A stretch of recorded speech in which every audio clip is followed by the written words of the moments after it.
सरस्वती माता नमो। ओम सरस्वती विद्या देवी नमो। ओम हंसवाहिनी नमो। बेटे हम आगे चलते बेटे, जो हमारा कल से हमने जो बेटे स्टार्ट किया था उससे आगे बढ़ते हैं बेटे। और बेटे ये कोहरा में बेटा आप लोग इतनी मेहनत से आते हैं बेटे, उसको पूरा प्रयास करते हैं बेटा आप लोगों को नर्वसता ना मिले कभी भी। हमेशा बेटा इतनी मेहनत करके सुबह बच्चा आता है। एक पढ़ाई का बेटा एक जज्बा होता है। क्या होता है? पढ़ाई का जज्बा होता है कि जो बच्चे इतनी कोहरा में आते हैं बेटे, उनके लिए मैं जितना भी बेटे आपका शुक्रिया करूं उतना ही थोड़ा है। तो मैं आगे चलता हूं बेटा। सबसे पहला क्वेश्चन मेरा है, प्रकाश के अपवर्तन। अच्छे से समझना है, प्रकाश के अपवर्तन से क्या तात्पर्य है? प्रकाश के अपवर्तन से क्या तात्पर्य है?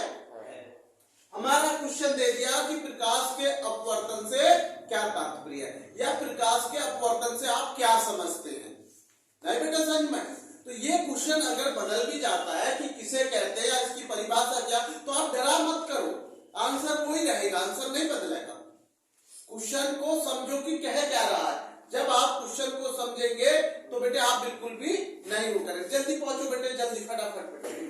ये सबसे मेन चीज है, प्रकाश के अपवर्तन से आप क्या समझते हैं, या प्रकाश के अपवर्तन से क्या तात्पर्य है। तो बेटे मेरा आंसर है, प्रकाश के एक माध्यम से। नहीं बेटे, प्रकाश के एक माध्यम से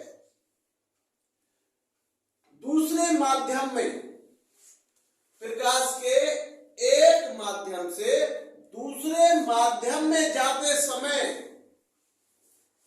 अपने मार्ग से विचलित हो जाना। अच्छे से समझो, जो अपने मार्ग से विचलित होने को प्रकाश का अपवर्तन कहते हैं। देखो कितनी सिंपल हुआ है, प्रकाश के एक माध्यम से दूसरे माध्यम, एक माध्यम से दूसरे माध्यम से जो मार्ग होता जाते समय जो अपने मार्ग से विचलित हो जाना ही प्रकाश का अपवर्तन कहते हैं।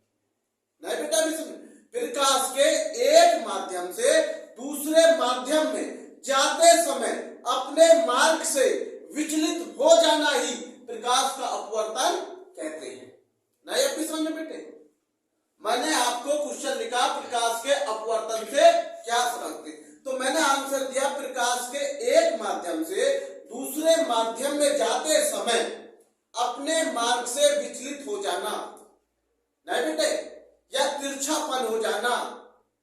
नहीं बेटे समझ में? तो उसे क्या कहते हैं? प्रकाश का अपवर्तन कहते हैं। क्लियर है बेटे? आगे चलते हैं अगले क्वेश्चन पे। एक बार फिर समझा दूंगा जब सारे क्वेश्चनों को।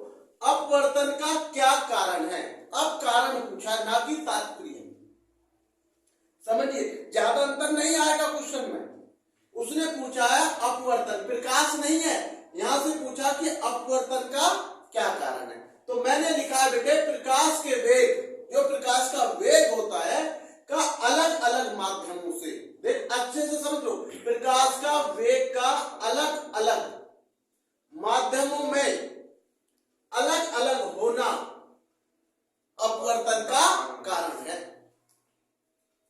नहीं बेटा विषय में मैंने कहा प्रकाश के वेग का अलग अलग, किसका वेग? प्रकाश का वेग। किसका वेग? प्रकाश का वेग का अलग अलग, ये माध्यमों में, अनेक माध्यम में अलग अलग होना ही प्रकाश का अपवर्तन के क्या कारण है? अपवर्तन का कारण है। नहीं बेटे, अलग अलग माध्यमों से होना, अलग अलग माध्यमों से होना, तो वही बेटे हमारा अपवर्तन का कारण बढ़ता। जो प्रकाश का वेग होता है ना बेटे, वो अलग अलग माध्यमों से, अलग अलग माध्यमों से अलग अलग होना ही अपवर्तन का कारण है। दोनों क्वेश्चन हो गए। अगले क्वेश्चन पे चलते हैं बेटे। आपतित किरण, अच्छे से समझना, आपतित किरण तथा निर्गत किरण के बीच कितना कोण होता है?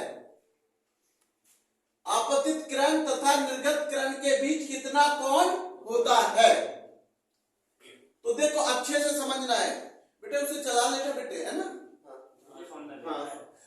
आपतित किरण तथा निर्गत किरण के बीच का कितना कोण होता है? देखो क्वेश्चन कितना वो है क्लियर, अच्छे से समझना। पेपर में कई बार आया है जो आपतित किरण है तथा निर्गत किरण के बीच कितना कोण होता है।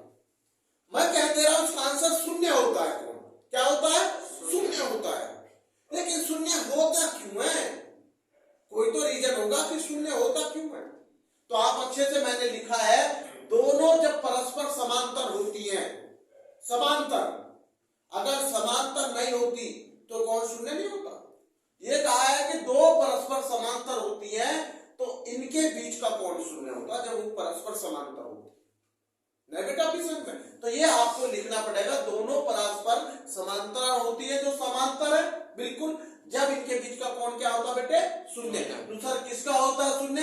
आपतित किरण तथा निर्गत किरण के बीच का कोण। जब दोनों समांतर जो हमारी परस्पर होती हैं इनके बीच का कोण क्या होता बेटे? शून्य होता। क्लियर है? इनके बीच का कोण क्या होता बेटे? शून्य होता। वायु, देखो अगला क्वेश्चन क्या है, वायु के सापेक्ष, अच्छे से समझना, वायु के सापेक्ष कांच, ये वायु के सापेक्ष कांच का अपवर्तन कितना होता है? वायु के सापेक्ष जो कहते हैं ना कांच, वायु में एक है तो कांच में 1.5 है, टाइम लगता है। ये कह रहा हूं वायु के सापेक्ष कितना होता है, ये लिख दिया मैंने 1.5 लगता। क्या होता है? 1.5। अगर वायु का 1 है तो कांच का कितने में लगेगा? प्रकाश का 1.5। धीरे गति, देखो वायु के अपेक्षा प्रकाश की गति कांच में धीमी पड़ जाती है। वायु की अपेक्षा कांच में प्रकाश की गति क्या हो जाती है बेटे? धीमी हो जाती है। अच्छे से समझना है चीज। तो मैंने लिख दिया है वायु के सापेक्ष कांच का अपवर्तनांक कितना होता है बेटे? 1.5 होता है। कितना होता है बेटे? 1.5 लगभग। कितना होता? लगभग। या बेटा ये भी लिख सकते हैं 3/2। अच्छे से समझ लो भाई, कहीं ऑप्शन में 1.5 ना दे और बेटे बटन में दे दिया जाए तो आप इस चीज को समझ जाना। नहीं बेटे समझ में, इस चीज को आसानी से समझ लेना कि अगर बटे में दे रखा तो कितना होना चाहिए?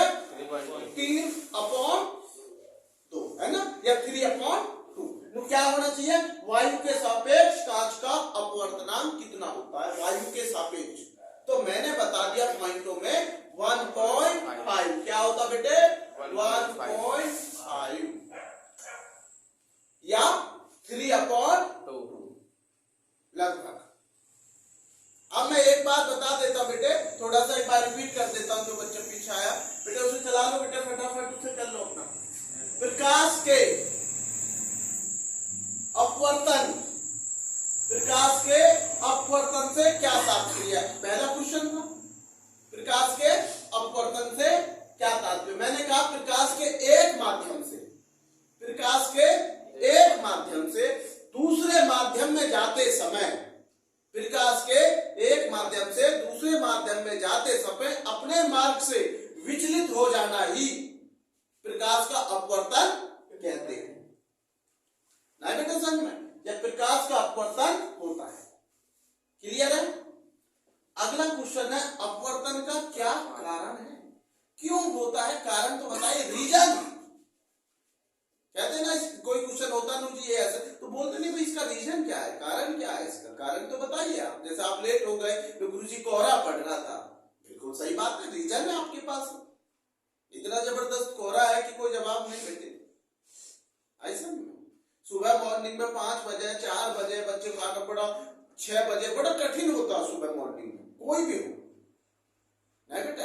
ये कोई ये तो है नहीं 10 बज रहे हैं 9 बज रहे भाई, तो टाइम बेटा कोहरा है, ठंड है, तो ये सब चीजों को दे तो कारण है। ऐसी बेटे अपवर्तन का क्या कारण है?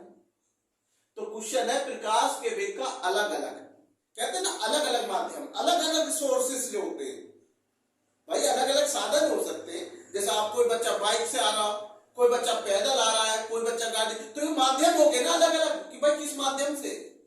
तो ऐसे बेटे प्रकाश के वेग का अलग अलग माध्यमों में अलग अलग होना, अलग अलग माध्यम में अलग अलग होना ही अपवर्तन का कारण है। क्लियर है? अगला क्वेश्चन, आपतित किरण और निर्गत किरण के बीच का कोण क्या होता है? मैंने अभी कहा जब दो समांतर, ये रहा मैंने लिखा है, दो परस्पर समांतर होती है तब उनका कोण शून्य होता है। दो परस्पर जो हमारी समांतर परस्पर होती है उनका क्या होता है? कोण शून्य होता है। इनके बीच का कोण, बीच का कोण क्या होता है? वो शून्य, जीरो, शून्य। आगे ये पेपर में आ सकता है, जो मुझे क्वेश्चन बार बार रिपीट अच्छा लगता है, वायु के सापेक्ष कांच का अपवर्तनांक कितना होता है? वायु के सापेक्ष तुलना करी जा रही है वायु और कांच में, नहीं बेटा समझ में? तो वायु के सापेक्ष कांच में 1.5 होता है सूरज। कितना होता है? 1.5। इसका नाम सूरज है। धूप जब निकलती है तो जब बहुत चमकता है। वैसे आज तो कोहरा में भी आ गया ना, ये धूप में ज्यादा आता है क्योंकि इसकी दूरी थोड़ी ज्यादा पड़ती है। कोहरा उधर ज्यादा होगा है ना। हाँ कोई बात नहीं, मेहनत रंग लाएगी सूरज तेरी। वायु के सापेक्ष कांच का अपवर्तनांक कितना होता? 1.5। 1.5 समझ में? या 3/2। भैया मैंने देखा है कभी पॉइंटर बना दे और 3/2 और आप गलत ना करिए। कभी 1/3 भी ऑप्शन में हो सकता, 2/3 भी हो सकता, 3/2 भी हो सकता। तो आप किस पे लगाएंगे? 3/2।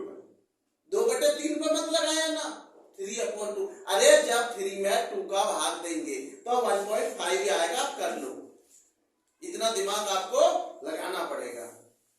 तो बेटा ये तो हो गया हमारा। अब मैं इनको बेटा थोड़ा सा आपको, कल जो मैंने थोड़ा रिपीट करे थे साइंस के, मैं देखना चाहता हूं कौन कौन बच्चा पढ़ रहा और कौन कौन बच्चा नहीं पढ़ रहे। मैंने कहा था भाई जो हमारी मानव की खोपड़ी होती है उसमें कितनी कुल हड्डियां होती हैं? 22। बहुत बढ़िया, वेरी गुड। आवाज तेज आनी चाहिए, ऐसे आनी चाहिए जैसे आप मॉर्निंग में हो। ये तो आप ही जानते, लेकिन ऐसा होनी चाहिए जैसे आपने खाना खा लिया हो 10 बज रहे। ये सोच के चलिए 6 नहीं बज रहे, 5 नहीं बज रहे, 7 नहीं बज रहे, ये सोच के चलिए 10 बज रहे। कितने बज रहे? 10। और एकदम आवाज आनी चाहिए आप में, एनर्जी फुल। तो सबसे मेन क्वेश्चन है बेटे, मेरा जो क्वेश्चन था, जो मनुष्य मानव की कुल खोपड़ी में कितनी हड्डियां होती है? 22 हड्डियां। क्या होती है बेटे? 22 हड्डियां। बेटे इसकी थोड़ा टॉर्च तेज कर दो बेटे, उधर से लाइट का। इधर बैठ जा सूरज, तो थोड़ा सा मुझे चमकता रहे बेटे, लाइट को बस दिक्कत होगी, बस उसे हिलाना मत बेटे। तो सबसे मेन चीज है बेटे, मानव जो खोपड़ी में कितनी होती है? 22, जिसमें से मैंने बताया बेटे 8 तो कपाल। कितनी बताई? 8 कपाल। और 14 किसकी बताई थी बेटे? जो चेहरे। ठीक। एक क्वेश्चन था, मानव का हृदय 1 मिनट में कितनी बार धड़कता है? 72। कितनी बार धड़कता है? 72। और ये मैंने आपको समझाया था कि भैया जैसे जैसे उम्र बढ़ती है तो उसमें थोड़ा बहुत परिवर्तन होता रहता है। ये फिक्स नहीं कह सकते कि नहीं भाई एकदम या लगभग 72 बार। यदि 71 बार धड़का तो आप कहने लगे कि भाई दिक्कत में आ गए। ऐसा नहीं, एक आध ऊपर नीचे चलता रहता। तो अगला क्वेश्चन मेरा जो बेटा, सबसे पहले मैंने आपको पूछा था पहले भी, सबसे बड़ी हड्डी कौन सी होती है? फीमर। आवाज तेज आनी चाहिए। सबसे बड़ी हड्डी कौन सी होती है? फीमर।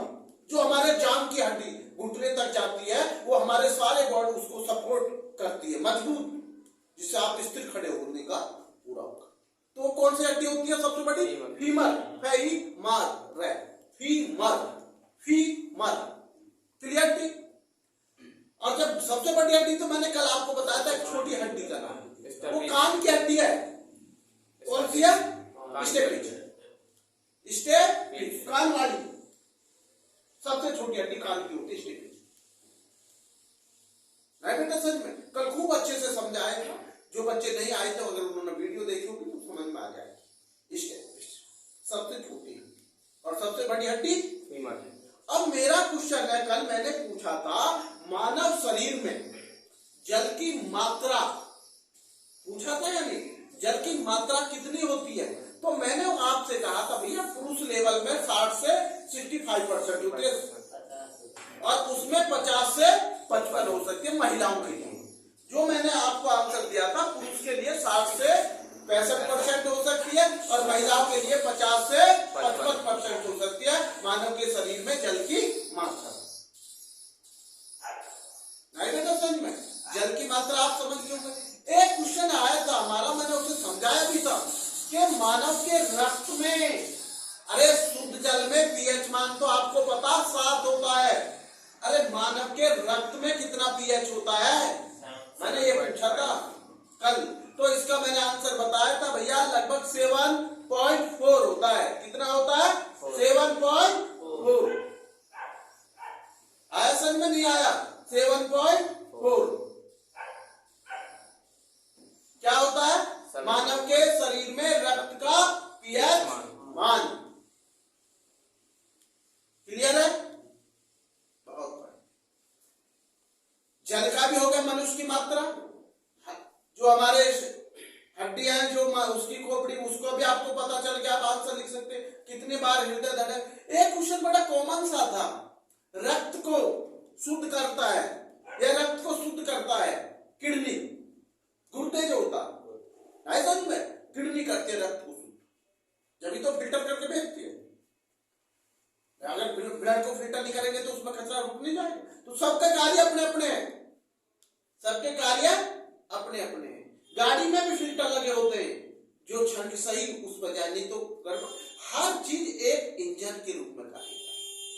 हर चीज का अपना अपना अलग अलग महत्व है। लीवर का अपना अलग महत्व है, किडनी का अपना अलग महत्व है, नहीं बेटे समझ में। गुर्दे का अपना, जो कहते हैं ना गुर्दे किडनी का, वो अलग, हृदय का अलग होता है, लीवर का अलग। हर किसी बॉडी के छोटे से नाखून से लेके सिर के बाल तक हर किसी का अपना अपना अलग अलग महत्व होता है बॉडी का पार्ट, नहीं बेटे समझ में।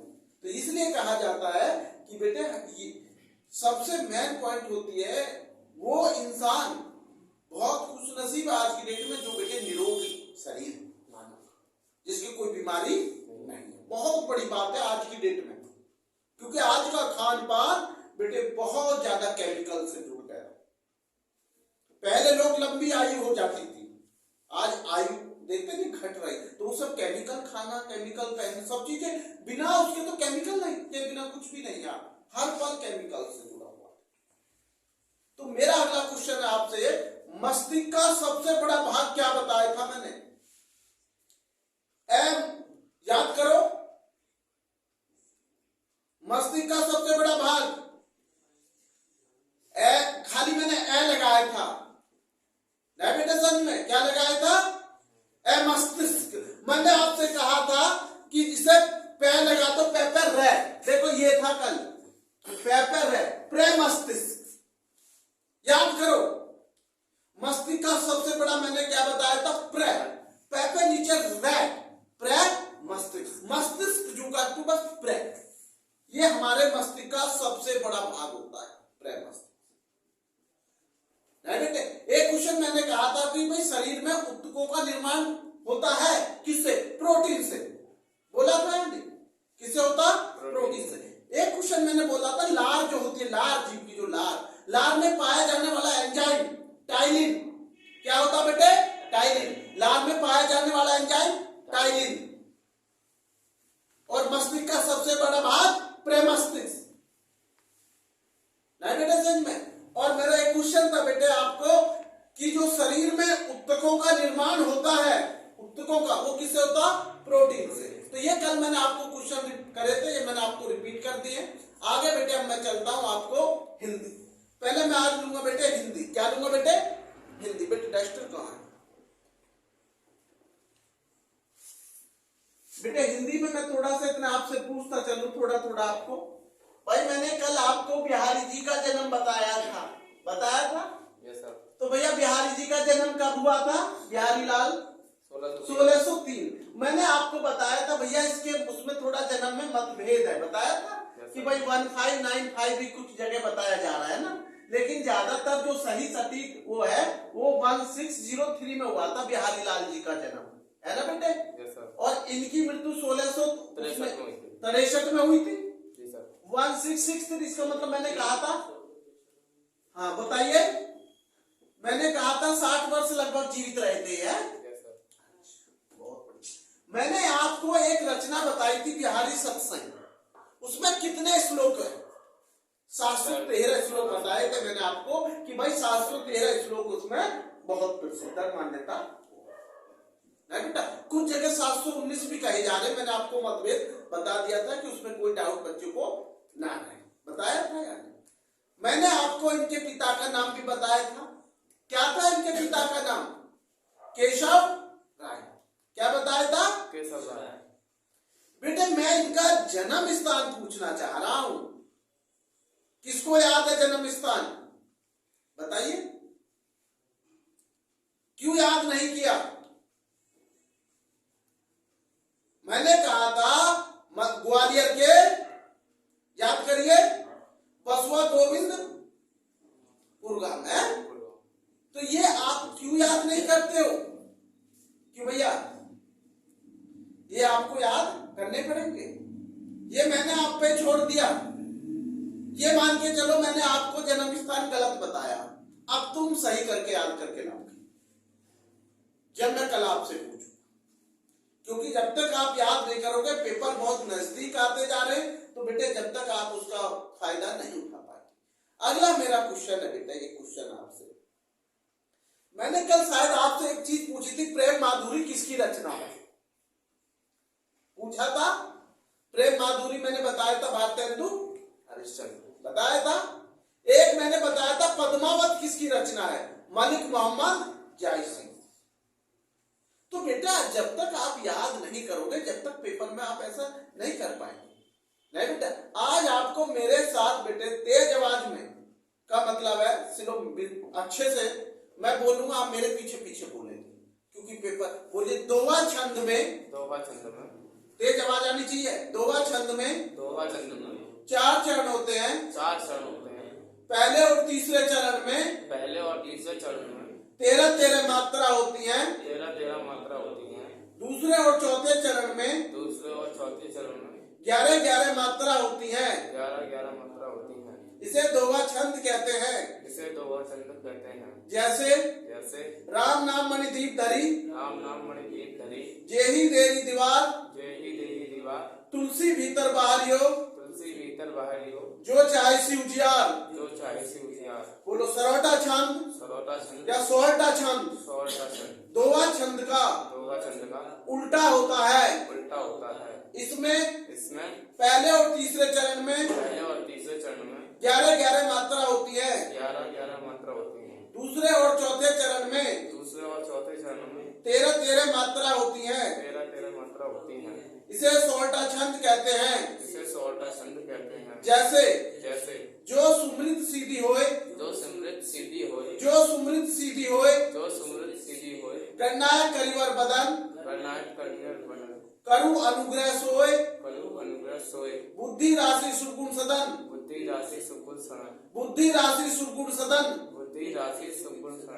बोलिए अनुप्रास अलंकार, जहाँ व्यंजनों की बार बार आवर्ती होती है, उसे अनुप्रास अलंकार कहते हैं। जहाँ व्यंजनों की बार बार आवर्ती होती है, उसे अनुप्रास अलंकार कहते हैं। जैसे रघुपति राघव, राजा राम, इसमें रह बार बार आया बेटे, क्या है इसमें? रह बार बार, इसलिए क्या बेटे? अनुप्रास अलंकार। बोलिए सलेस अलंकार, जहाँ एक शब्द के अनेक अर्थ निकलते हो, उसे सलेस अलंकार कहते हैं। जहाँ एक शब्द के अनेक अर्थ निकलते हो, उसे सलेस अलंकार कहते हैं। जैसे रहीमन पानी राखिए, रहीमन पानी राखिए, बिन पानी सब सून, बिन पानी सब सून, पानी गए ना उभरे, पानी गए ना उभरे, मोती मानस शून। मोती मानस सून। रहीमन पानी राखिए, रहीमन पानी राखिए, बिन पानी सब सून, बिन पानी सब सून, पानी गए ना उभरे, पानी गए ना उभरे, मोती मानस शून। मोती मानस सून। बेटा एक अलंकार आपके पेपर में आ जाता है बेटा अच्छे से, रूपक अलंकार। क्या बेटे? रूपक। आप नहीं बोलेंगे, मैं समझा रहा हूं बेटे। रूपक अलंकार। बेटे रूपक अलंकार में कहा क्या है? जहां उपमेय में उपमान का भेद रहित आरोप हो, जहां उपमेय में उपमान का भेद रहित आरोप हो, उसे रूपक अलंकार कहते हैं।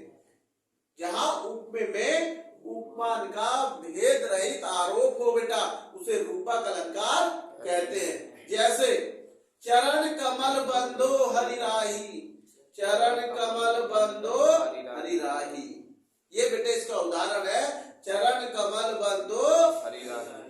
एक हमने देखा बेटे उत्प्रेक्षा अलंकार भी खूब पेपरों में आता। उत्प्रेक्षा जहां उपमेय में उपमान की संभावना हो, जहां उपमेय में उपमान की संभावना हो, उसे उत्प्रेक्षा अलंकार कहते हैं। जहां उपमेय में उपमान की संभावना हो, उसे उत्प्रेक्षा अलंकार कहते हैं। जैसे सोहत ओढ़े पीत पटु, सोहत ओढ़े पीत पटु, श्याम सलोने गात, मानो नील मणि सैल पर आता प्रभो प्रभात। सोवत ओढ़े पीत पटु, श्याम सलोने गात, मानो नील मणि सैल पर आता प्रभो प्रभात। ये बेटे इसका उदाहरण है। किसका? उत्प्रेक्षा अलंकार का। बेटा समझ में? ये हमने आपको बताया बेटे। अब हम आगे चलते हैं हिंदी में। बेटे एक दिन हमने आपको प्रदूषण का निबंध बताया था। केवल हम प्रदूषण का निबंध नहीं बताएंगे, केवल उसके प्रकार बताएंगे। एक होता उसका प्रकार जल प्रदूषण, एक होता वायु प्रदूषण, एक होता ध्वनि प्रदूषण, एक होता बेटे मृदा प्रदूषण जिसे भूमि प्रदूषण भी कहते हैं, और पांचवा होता रेडियोधर्मी प्रदूषण। देखिए आप अच्छे से देखो मेरा एक तक। पहला जल प्रदूषण, दूसरा वायु प्रदूषण, तीसरा मृदा प्रदूषण या ध्वनि प्रदूषण, 4 हो गए। और अंगूठा मेरा रेडियोधर्मी प्रदूषण। बड़ा ये खतरनाक प्रदूषण होता। जैसा आप जानते हैं बिना अंगूठा के बाएं हाथ का नियम, दाएं हाथ का नियम। अरे अंगूठा की वैल्यू एक बड़ी होती है। आप देखते हैं जब विक्ट्री होते तो भी ये बड़े अलग अलग है, इसके मायने अलग हो जाते हैं। आप अगर आपके गलत तरीके से दिखा रहे हैं तो इसको लोग गलत मानेंगे, अगर आप इसको सही तरीके से आप उसको कर रहे हैं तो उसका मायने अच्छा माना। हर चीज के मायने 2 हैं, आप उसको देख किस प्रकार रहे हैं। सबसे बड़ी बात यह है आप उसे बुरे माध्यम से ढूंढ रहे हैं या अच्छे माध्यम से देख रहे हैं। मैंने कहा हर चीज के 2 पहलू होते हैं बेटे सोचने के। आप अगर उसको सही तरीके से सोच रहे हैं तो आप उसका बुरा नहीं मानेंगे। अगर आपको उसको बुरा तरीके से सोच रहे हैं आपकी भावना, तो आप गलत। तो इसलिए कहता हूं मैं हर पहलू के 2 सिक्के हैं भाई। जैसे एक सिक्का उछाला, एक हेड और एक सोचने की बात है। हर चीज के माध्यम को सही समझा करो, कभी किसी माध्यम को गलत मत निकाला करो। उसे समझो जब उसका आंसर दिया नहीं बेटे समझ में। तो मेरा अपना एक आपसे यही कहने का हुआ है बेटे कि ज्यादा से ज्यादा बेटे आप पढ़ाई को ध्यान में दीजिए।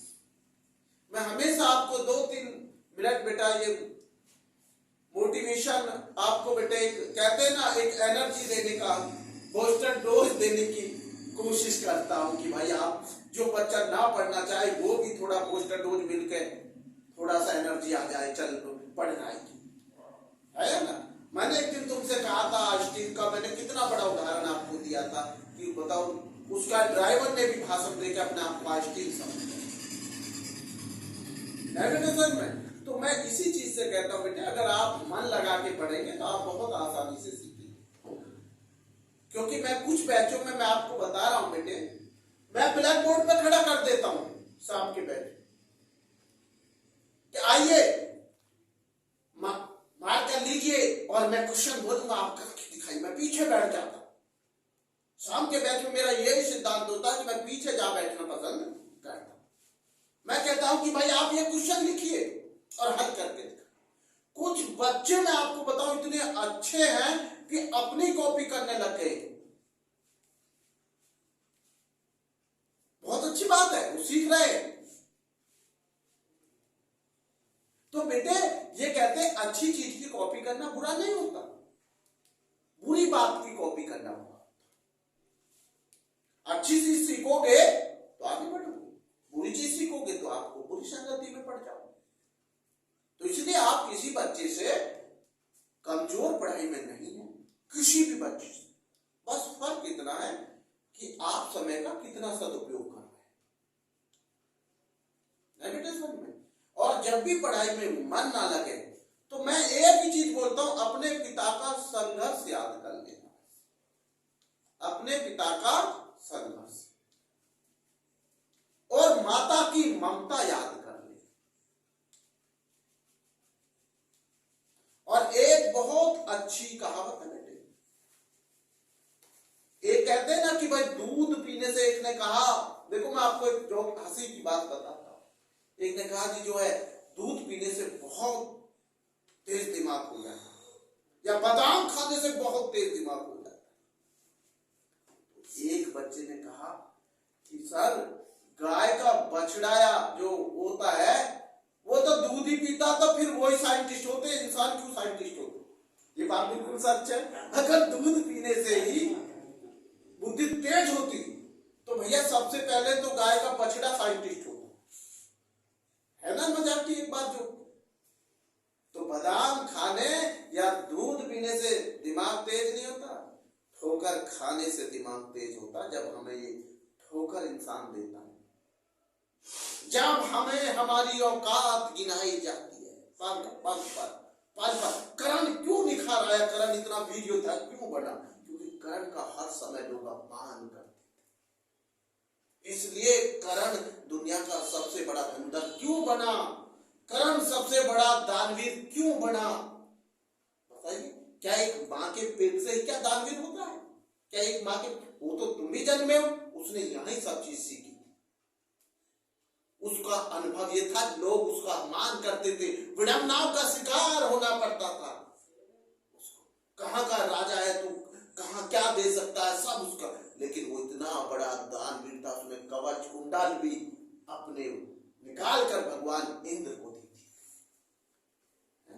जो लोग उसे ये पूछते थे तेरे पास कुछ नहीं है, वो दानवीर निकला दुनिया का सबसे बड़ा। तो आपसे इसलिए तो कहता हूं ना, आप किसी बच्चे से कम नहीं, आप मेहनत कीजिए। ये 2 साल पीछे ये लोग, ये दुनिया हमारी औकात पूछने लग जाती है कि तुम्हारी औकात क्या है, तुम्हारी हैसियत क्या है, क्या कमाया तुमने।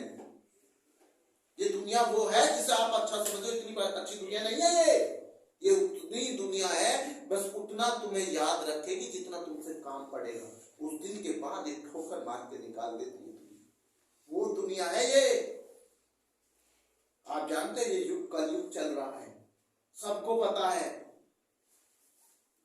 नहीं बेटा सर? तो इसलिए तो मैं कहता हूं बेटा पढ़ लो, तुम्हारा सौभाग्य है। अगर आप पढ़ गए तो आप अपने लिए, स्वयं के लिए कर रहे हो, ना कि मां बाप के लिए। बेटा कोई किसी के लिए यह नहीं करता। तो मेरा अगला क्वेश्चन है बेटा आपसे कि मैंने प्रदूषण के नाम बता दिए। एक दिन हमने आपको विज्ञान का निबंध बताया था कि विज्ञान वरदान है या अभिशाप है। हमने किन किन, मैं बहुत शॉर्ट में संक्षेप में बता रहा हूं, किन किन क्षेत्रों में हमने बताया। यातायात के साधन हमने बताए कि विज्ञान की बहुत बड़ी देन है, जैसे जल यातायात, वायु यातायात, थल यातायात, है ना। संचार का क्षेत्र बताया हमने, जो संचार में संचार के टेलीफोन माध्यम, मोबाइल, सूचनाओं का आदान प्रदान करना, एक देश से दूसरे देश में कुछ सेकंडों में आप सूचनाओं को भेज देते हैं। ये किसका माध्यम है? संचार का माध्यम। बताया जो विज्ञान की बहुत बड़ी उपलब्धि है। नहीं बेटा समझ, एक क्षेत्र बताया हमने चिकित्सा का क्षेत्र, मेडिसिन। आज तो मेरे बेटे मरे हुए व्यक्ति को भी ये कुछ घंटे वेंटिलेटर ऑक्सीजन के माध्यम से जिंदा दिखा देते, इतना साइंस की देन है। नहीं बेटा समझ में। और उसके साथ ये सब क्षेत्रों पर एक क्षेत्र सबसे भारी होता है, शिक्षा का क्षेत्र। इस क्षेत्र के बिना कोई क्षेत्र कामयाब नहीं है। जब आप शिक्षा नहीं पढ़ेंगे, जब आप अच्छे नहीं करेंगे, तो बेटे आप डॉक्टर्स कैसे बन जाएंगे, आप इंजीनियर कैसे बन जाएंगे, यातायात का कैसे साधन इंजीनियर बन के आप करा लेंगे, कैसे ट्रेन बना लेंगे, कैसे बुलेट ट्रेन बना लेंगे, कैसे हवाई जहाज के पास, जब शिक्षा ही नहीं है। तो सबसे बड़ा क्षेत्र कौन सा हुआ, शिक्षा। इसलिए तो कहता हूं शिक्षा ही जीवन है। जिसके पास शिक्षा है वो पल भर में गरीबी को मात दे जाता है। बेटे समझ में, ये कहा जाता है किसी के पास पैसा है और आपके पास दिमाग है, ज्ञान है, तो वो आपको बहुत जल्दी अपने उसमें मिला लेगा। नहीं बेटे समझ में, एक व्यक्ति के पास पैसा है, उसे ये नहीं पता इस पैसा का क्या करना है, सही वो नहीं। और एक व्यक्ति के पास पैसा नहीं है, उसे ये पता कि क्या करना है। और जब वो दोनों एक जगह मिल जाते हैं, पैसा वाला ज्ञान वाला, तो आगे बढ़ जाते हैं। इसलिए कहते हैं ज्ञान अपने आप में अलग था, अलग। जितना इतिहास बड़ा बड़ा है, आप देख सकते हैं, उनका इतिहास उठा लो पुराना, वो गरीब किसान, गरीब मजदूर के ही बेटा है जिन्होंने इतिहास रचा है। कभी अमीर का बच्चा बड़ा इतिहास नहीं रचता, क्योंकि उसको तो सारी सुविधाएं मिल जाती हैं। हर किसी को, मैं नहीं कह रहा हूं, बहुत ज्यादा परसेंटेज निकल जाती है। तो ये मैंने आपको क्षेत्र बताए बेटे, चिकित्सा का क्षेत्र, शिक्षा का क्षेत्र। उसके बाद बेटे मैंने आपको बताया बेटे यातायात से जुड़ा हुआ एक बेटे कृषि का क्षेत्र होता है। किसका होता है बेटे, कृषि का क्षेत्र। कृषि का क्षेत्र बेटे भारत का प्रधान कृषि देश है हमारा, और 65% लगभग बेटा आज भी हमारे कृषि पर डिपेंड है, लोग निर्भर रहते हैं। और किसान के बिना बेटे हमारा देश अधूरा है, क्योंकि किसान अगर भूमि में अन्न नहीं उगाएगा तो हमारा देश क्या खाएगा। कोई भी देश हो तो किसान बहुत बड़ा रोल होता है, हमारे किसान अन्नदाता। नहीं बेटे समझ में। तो मैंने ये सब आपको बेटे विज्ञान की देन के बारे में थोड़ा याद कराया, जो आप भूल गए हो पुराना, उसे थोड़ा याद रखें। अब मेरा क्वेश्चन है बेटा एक आपसे मैं पूछ रहा हूं, भारत भारती, अच्छे से समझना, मैंने लिख दिया भारत भारती, भारत भारती। बेटे ये मार्कर दूसरा दो, कहाँ है मार्कर, पता नहीं बेटे कहाँ मार्कर डालते दूसरा। चलो कोई नहीं, हाँ है ये बेटा, है। थैंक यू बेटे। मैंने पूछा भारत भारती, क्या बेटे, भारत भारती, भारत भारती, ये लिख दिया बेटे मैंने। भारत भारती किसकी रचना है, नहीं बेटे सच में किसकी रचना है, ये लिख रहा हूं मैं, किसकी रचना है ये बताना आपको। भारत भारती किसकी रचना, भारत भारती। बहुत बार पेपर में आई है भारत भारती किसकी रचना है। मैं आपको बता देता हूं, ये मैथिली शरण गुप्त की। किसके बेटा, भारत भारती मैथिली शरण गुप्त। अच्छे से समझ लीजिए, भारत भारती किसकी रचना है, मैथिली शरण गुप्त की। कल मैं पूछूंगा इन क्वेश्चनों को बेटा। एक रचना है यामा, अच्छे से समझना, यामा। गुरुजी क्या, ये यामा, ये मैंने आपको बता दिया। भारत भारती किसकी रचना है, मैथिली शरण गुप्त की। किसके बेटे, मैथिली शरण, मैथिली शरण गुप्त, ये लिख दिया बेटे मैंने, मैथिली शरण गुप्त की। भारत भारती किसकी रचना बेटे, मैथिली शरण गुप्त की, बता दिया मैंने, मैथिली शरण। अगली मैंने पूछ रहा हूं बेटे आपसे, यामा, या मां, यामा किसकी रचना, कोई बच्चा बताएगा, यामा किसकी रचना है? अभी पूछेंगे आपसे प्लीज, यामा किसकी रचना है? तो भैया यामा तो महादेवी वर्मा की है। किसके बेटे? यामा महादेवी वर्मा। यामा हमारी जो रचना बेटे वो महादेवी वर्मा की। और मैंने अभी बताया भारत भारती, क्या बेटे? भारत भारती किसकी रचना बताई? मैथिली शरण गुप्त की। किसकी बेटे? मैथिली शरण गुप्त की। बेटे अब आप वहां बैठ सकते हो। मैथिली शरण गुप्त। और यामा किसकी बताई बेटा मैंने? महादेवी वर्मा। अगला क्वेश्चन पूछ रहा हूं मैं, रचना रंग में भंग। आपने सुना होगा, कहते ना यार इन्होंने तो रंग में भंग डाल दिया। अच्छा खासा चल रहा था और आके इन्होंने टांग अड़ा दिया, कोई कार्य बिगाड़ दिया। रंग में भंग कहते ना, बहुत अच्छा हो रहा था फिर कोई अचानक आता और उसे बुरा, तो उसमें क्या कहते हैं? रंग में भंग। तो भैया रंग में भंग डाल दिया या रंग में भंग तो किसकी रचना है? कौन है इसका लेखक या कवि? हम आपको बता देते, रंग में भंग भी मैथिली शरण गुप्त ने लिखी। जो हमारे भारत भारती लिखी है उसी ने बेटे रंग में भंग लिखी है। ये ना भाई, रंग में भंग, रंग में भंग किसकी रचना है? रंग में भंग किसकी रचना है? रंग में भंग मैथिली शरण गुप्त की। मैथिली अच्छे से लिखा करो, मैथिली शरण गुप्त, बड़े अच्छे लेखक थे मैथिली शरण गुप्त। ये लिख दिया भाई मैथिली शरण। मैं अभी जो 5 बोलूंगा रचना, आपसे फिर रिपीट भी करवाऊंगा कि क्या बोला था मैंने लिखा रंग में भंग किसकी रचना है? मैथिली शरण गुप्त। यामा किसकी रचना है?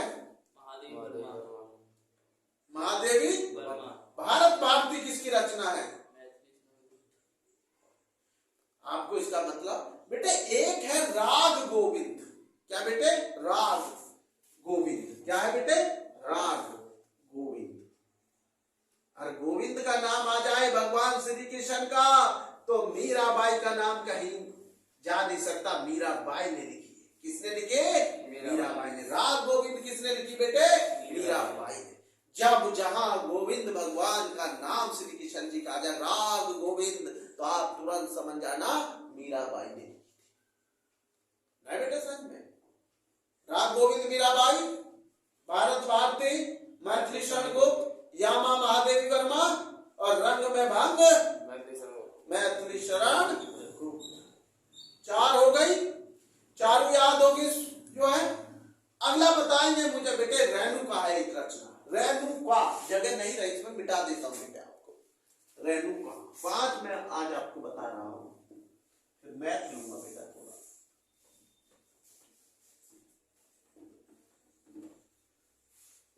बेटे मैं लिख रहा हूं रेणुका। देखो बेटे ये लिख दिया मैंने रेणुका। रेणुका किसकी रचना है? आप ही बताइए, मैं नहीं बताता किसकी रचना है। रेणुका किसकी रचना है ये आप बताइए, क्योंकि हमने 2 दिन पहले आपको इनका जीवन परिचय भी बताया था। आप याद करिए, हमने 2 दिन पहले किसका जीवन परिचय बताया था? कल तो हमने बिहारी लाल जी का बताया, परसों किसका बताया था हमने? रामधारी सिंह दिनकर का। तो भैया इसके लेखक रामधारी सिंह दिनकर ही हैं, इसलिए तो हम आपको जीवन परिचय करा रहे हैं बार बार कि जितने जीवन परिचय ज्यादा हो जाएंगे उतनी आपकी हिंदी मजबूत होती चली जाएगी। तो भैया रेणुका के कौन है? रामधारी सिंह दिनकर। सब जानते हैं, हमने कहा भाई रामधारी नाम बहुत बड़ा भाई, रामधारी सिंह दिनकर जैसा नाम है वैसे बेटे इनका काम भी है। रामधारी सिंह दिनकर, अरे राष्ट्र कवि कहा जाता है इन्हें। क्या कहा जाता? राष्ट्र कवि। वैसे कोई है रामधारी सिंह दिनकर, बहुत बड़े राष्ट्र कवि थे, ऐसे कोई है रामधारी सिंह दिनकर। तो ये बेटे रेणुका किसकी रचना बेटे? रामधारी सिंह दिनकर। भारत भारती, आवाज आनी चाहिए एकदम तेज। भारत भारती मैथिली शरण गुप्त। रेणुका किसकी रचना है? रामधारी सिंह दिनकर। शाबाश, तुम्हारी आवाज कम आती है सूरज। राग गोविंद मीराबाई, ऐसे याद होना चाहिए। देखो राम गोविंद ही राम है, रेणुका राम हमारे से जुड़े का, भारत भारती मैथिली शरण को।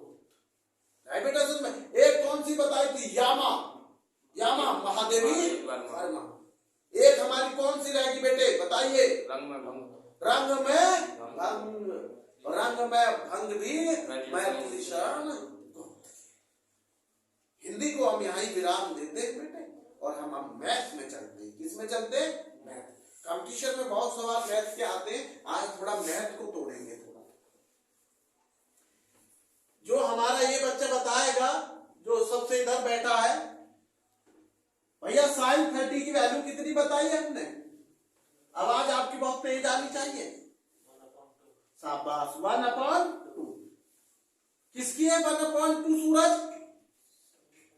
साइन 30। देखो क्वेश्चन से क्वेश्चन बनाना थोड़ी मेरी बुरी आदत है। क्या है?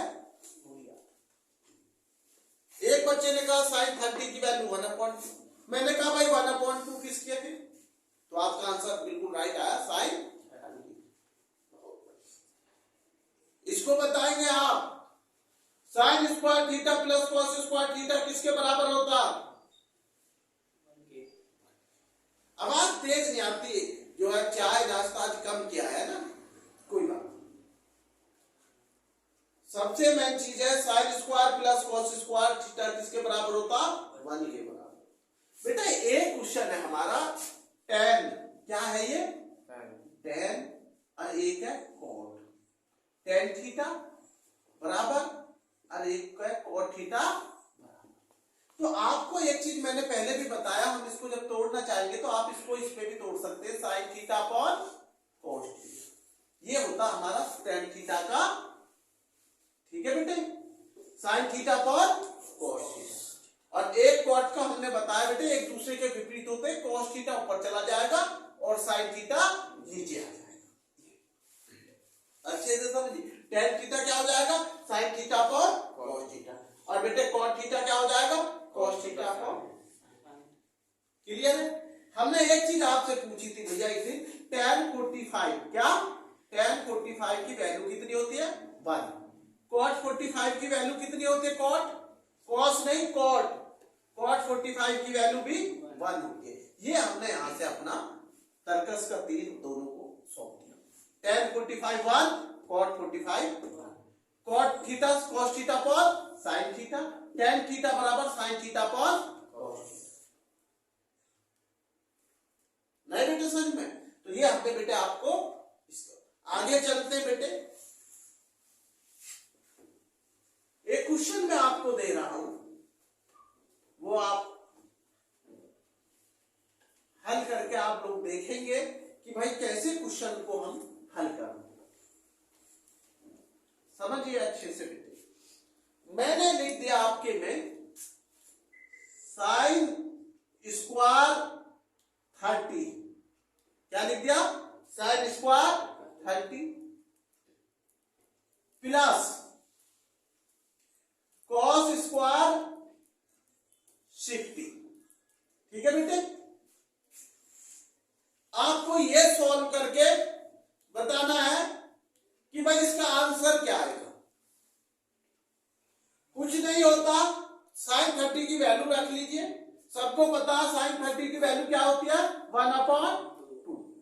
लेकिन ये स्क्वायर चल रहा है, 2 बार लिखेंगे या नहीं लिखेंगे? हाँ भाई, तो ये 1/2 गुना 1/2 ये लिख दिया और प्लस का चिन्ह। भैया cos स्क्वायर 60 क्या होती है? cos 60 का वैल्यू कितनी होती है? 1/2 होती है। हमने लिखा था टेबल में, जो sin 30 की वैल्यू होती है वो cos 60। तो ये हमने हो गया 1/2 गुना 1/2 ये लिखा। नहीं बेटा समझ में? और अब तो आप इसको हल कर ही लेंगे। 1 में 1 की गुणा करेंगे 1 और 2 दूनी 4 प्लस 1/, आ गया 1/4। और अब इनका बेटे एलसीएम लेकर आप इसको सॉल्व करेंगे, जो भी आएगा आंसर वो कमेंट में आप लिख कर जो भी आएगा। हम अभी नहीं बताएंगे, नहीं तो आधे बच्चे कैलकुलेशन करना चालू करती है। नहीं, कैलकुलेशन नहीं करना, हमें पहले भी समझाना।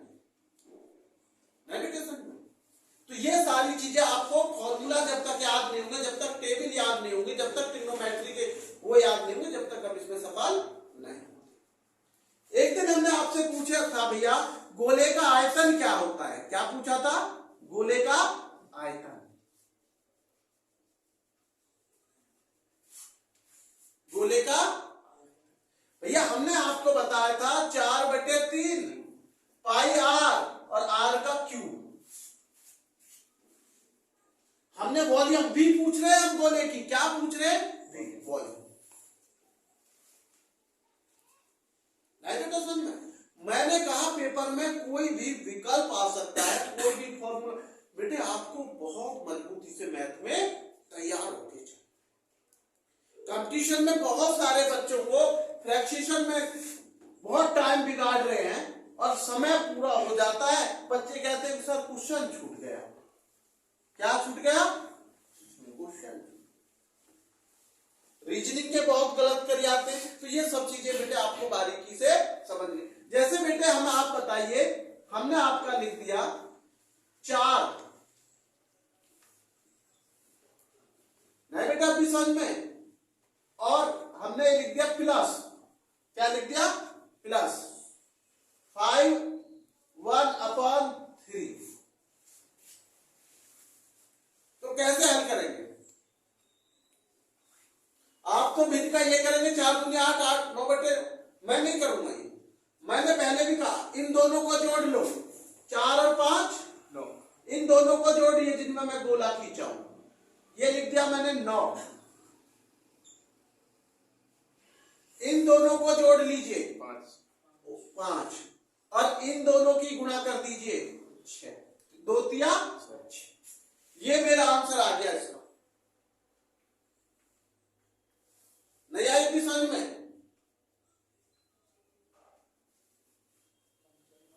देखिए इन 4 और 5 कितने हो गए? 9।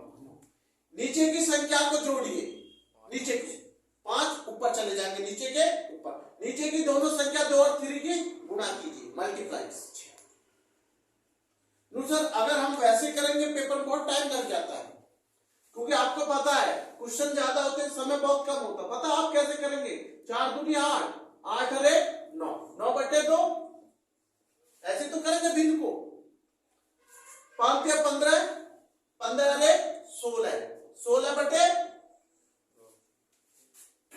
ये तो करेंगे। तो आपने जब एलसीएम लिया होगा कितना आ गया होगा? 6। एलसीएम 6 आ गया। तुम्हें क्या पता है कि देखो सबसे पहले होता जो एलसीएम आया उसके ऊपर की मैं मल्टीप्लाई करके 2 का डिवाइड कर देंगे निचली संख्या का। नहीं बेटे चाहे आप इसे काट लीजिए, 2 से 6 कट जाएगा 3 बार और 9 तिया 27। तो यहां कितना आ गया बेटे? 27। नहीं बेटे समझ में? भाई हमने 2 से 6 को काटा 3 में 9 की मल्टीप्लाई कर दी जो आया, उसके बाद प्लस लगाया, 3 से काट दिया, 6 को 2 बार कट गया और 16 दूनी 32। आप जोड़ के देखिए कितना बैठ रहा अब ये 7 2 9 और 3 2 5 और बटे 6, इतना ही तो आया। अब हम इसे ये आंसर लाके आपको प्रूव करेंगे कि सेम आएगा, दिक्कत नहीं। हमें 59 में क्या बेटे कितने का डिवाइड करना? 6। 6 का टेबल पड़ा बेटे 9 बार जाएगा, 54 होता। कितना बचा हमारा? 5। अब आप समझिए ये जो 6 है जो यहां आया है आपका निकल कर, ये तो आ गया ये, और ये जो 6 है ये नीचे आ जाएगा, ये 5 ऊपर। देख लो 5 ऊपर है और 6 और 9 आपका। तो इसका मतलब मेरा आंसर राइट है या नहीं? तो मैं इतना टाइम क्यों बिगाड़ूंगा? मैं पल झपकते ही इस क्वेश्चन को हल करूंगा। आप इसको पेपर में सेकंडों में करेंगे भाई। आप समझ लीजिए मैंने जो समझाया आपको आंसर तो वही आया, लेकिन ये इतने हमारे मिनट क्या ही खराब हो जाएंगे, दिन तो क्या ही क्वेश्चन हो जाएंगे। तो एक बार फिर इस दूसरा क्वेश्चन दे रहा हूं, आप आंसर बताएंगे आप स्पीड से, नहीं आएगा फिर समझाऊंगा। क्वेश्चन में दे रहा हूं, आपको समझिए अच्छे से। नंबर बेटा मैंने ये लिख दिया आपको 6 और 1/4 प्लस 5 1/3। लेकिन ये नियम बेटे उसी में लागू होता है जिसमें 1 हो ऊपर। ये ध्यान रखना, कभी वो गलती मत कर लेना, या 2/3 और 4/3 वहां गलती मत करना भाई। ये इसमें ट्रिक काम आती है। अब आप कैसे करेंगे, इन दोनों को जोड़ लेंगे, कितना हो गया 11। लो भैया ये लिख दिया मैंने 11 जो बच्चे ने बताया। इन दोनों की को जोड़िए, ऐड कर लो, 7 आ गया और 4 तिया 12। यही तो आंसर हुआ, आप देख लीजिए आंसर हुआ या नहीं हुआ ये। अब इसमें हमें क्या करना है, अगर आप करेंगे एलसीएम लेंगे 12 आ जाएगा, 6 चौक 24, 24 एक 25, तो इसका कितना होगा 25/4। ऐसे तो किया आपने, तो सर कैसे, 6 की 4 में मल्टीप्लाई की 24 और एक जोड़ा 25 और अपॉन 4 और प्लस 16/3। ये तो कहना चाह रहे हो आप, 5 या 15, 15 एक 16/3 और एलसीएम कितना ले लिया 12 और 4 से 12 काटा 3, 25 3 75 और प्लस 4 16 चौका 64। ये तो हुआ, आप देख लीजिए 3 से वो कटा 16 चौका 64। करने का तरीका होना चाहिए, काटने का आपको अपना ढंग होना चाहिए। जितना आप सरल तरीके से काट लेते हो स्वयं करा करो। ये नहीं आपको किसी का तरीका हार्ड लग रहा काटना तो आप पर आसान आता तो उसे यूज करिए, लेकिन गलत नहीं कर। तो ये मैंने जोड़े 75 और 64 कितने हुए बाबूजी, ऐसे जोड़ लिया करो, पीछे क्या पीछे में 9 और बेटे 7 6 13। इतना टाइम लिया करो, बस ज्यादा मत लिया करो। 139/12 ना बेटे समझ में। तो ये सबसे मेन पॉइंट होता है बेटे। तो मैंने ये लिखा बेटा 139/12। तो 139 में डिवाइड भी तो करना है, जब तो पता चलेगा आपका आंसर राइट है या नहीं। तो 12 का करा 1 बार गया, 12 एक 12, 1 बचा 9, 12 एक। आप देख लीजिए बाबूजी कितना बचा 7, कितना बचा है। तो अब आप देखिए 11 हमारा ये ना, 7 ऊपर चला जाएगा, नीचे का जो शेष फल आता है रिमाइंडर वो ऊपर चला जाता है, और जिसका भाग देते हैं, जिसका डिवाइड करते हैं जिस संख्या का, वो संख्या नीचे आ जाती है। और जो डिवाइड देने से आपकी है वो हमारी मेन निकाल लीजिए। डिवाइड देने में 11 आई, देख लीजिए आप ये 11 और बेटा रिमाइंडर कितना आया 7 ऊपर पहुंच गया, और किसका भाग दिया डिवाइड 12। आंसर सेम है या नहीं है बताइए, प्रूफ हो गया नहीं हो गया। क्योंकि कुछ बच्चों के मन में ये है कि यार इतना आसान आंसर कैसे आ सकता। वहां तो हम क्लासों में जब करते थे तो पहले भिन्न को सरल रूप दे देते।